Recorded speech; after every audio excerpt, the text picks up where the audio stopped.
Alright, so as you guessed by the thumbnail, yes, I sold my Blackmagic Pocket Cinema Camera 4K, and this is the last time I am saying that full name. From now on, it is the Pocket 4K. Now, I've got three main reasons on why I sold the camera. Now, before I get into that, I want to make sure that I let y'all know that there is nothing wrong with the camera. This is still a great camera. The Blackmagic camera is just absolutely phenomenal in what it does.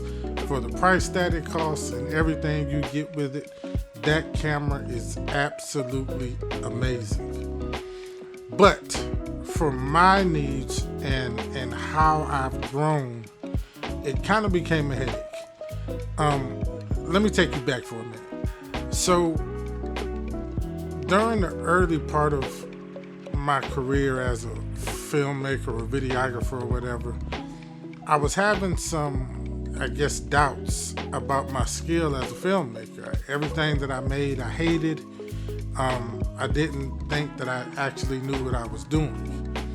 And looking back now, one of the reasons why I bought the camera was the quality of it. See, I wanted to compensate for my inadequacies and my imposter syndrome by buying a camera that, quite frankly, will shoot a great image even if you don't know what you're doing. So I kind of used that as a crutch, I guess, to kind of, ease my mind. So, that's just what it was.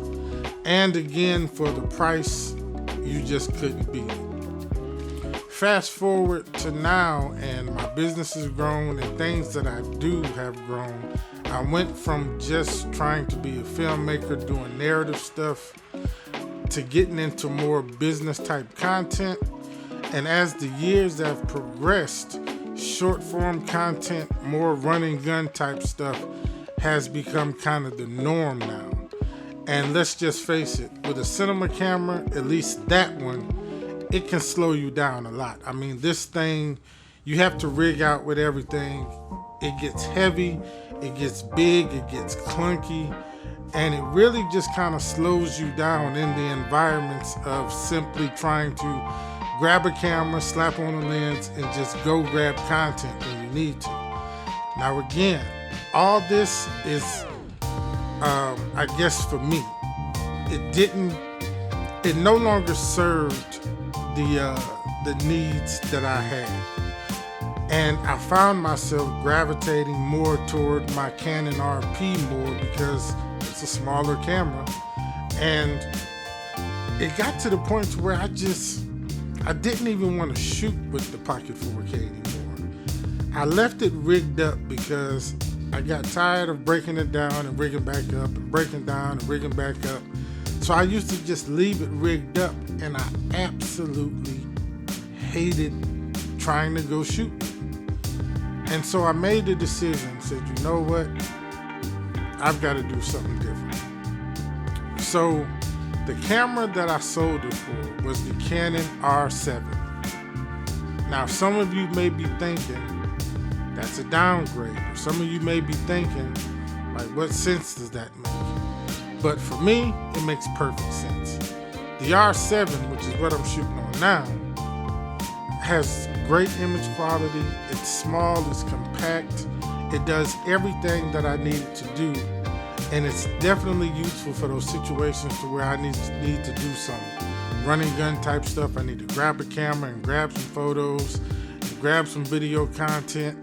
I mean, this thing is perfect for what I needed it for. Now again, that doesn't go to say that the Pocket 4K wasn't a great camera. And for a minute, I thought about keeping the 4K and buying an R7. But I'm just not a camera hoarder. I don't see the purpose in having a bunch of camera bodies laying around unless they are serving you a specific purpose. To me, I'm just not with that. So I decided to sell the camera, buy the R7, and since I've had it, it's been great. It has done everything I've expected it to do. The again, the image quality is just on point with what I wanted, and it's just a better fit for me right now. Now, I'm sure probably sometime down the road, I may want to buy a cinema camera again. Like, I'm not ruling that out. Matter of fact, as soon as I sold my 4K, it was almost like regret set in, and I'm like, man, I should have kept it, or I should have did something else. But I really don't have any regrets. The Canon R7 is great. You guys know the specs of this camera. There's a million videos been made about it, and you know that this camera is well deserving of all the praise that it gets. So I think it's a good choice for me. I don't consider myself downgrading. All I did was simply downsize. So now I'll be able to do more vlogging like I've been trying to get into. I really suck at vlogging. And so I'm hoping that now that I have a camera that has very good quality and is small and compact, that I can do more vlogging. And you know, there's some things that I've got to get used to with these RF cameras, but you know, hey, I'm getting used to it. I'm practicing, I'm shooting, and I think I feel like creating again. I had gotten to a point to where I didn't want to create because I didn't want to fool with the camera. But now that I have this, I'm starting to feel like creating is fun again, and it makes me want to get out and shoot. So be looking for more content, man. I'm excited about it. I appreciate you guys rocking with me. Listen, I notice a lot of you guys are watching videos but not subscribing. Go ahead and just click that subscribe button for me. It'll really help me out. Hit the like button, hit that notification bell so you'll know every time I upload a video, and just be looking out for more content. I'll catch you guys in the next one. Always remember to clean the lens. Peace.